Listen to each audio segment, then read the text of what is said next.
ano por diante para trasladarlo ao conxunto da poboación. Para os efectos de representación na Xunta de Portavoces, para efectos de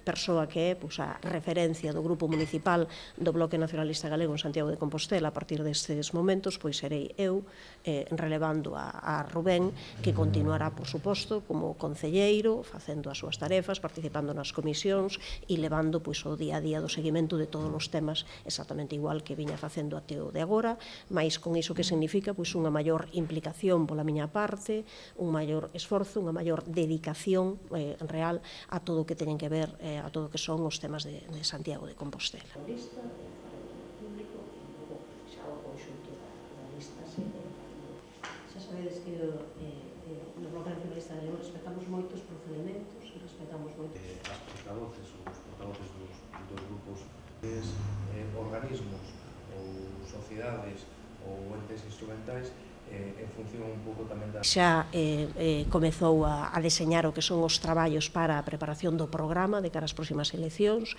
a establecer unha axenda de contactos con colectivos, de contactos con persoas a nivel particular, cos distintos sectores, cos distintos barrios, coas distintas parroquias, para recoller propostas para o programa das eleccións municipais e a comezar a deseñar o que vai ser esa estrategia que logo teremos que facer chegar en forma de mensaxe clara, de mensaxe contundente ao conxunto da poboación. Do Bloque Nacionalista Galego, do Concello de Santiago, pasa a ser por aquí San Martín.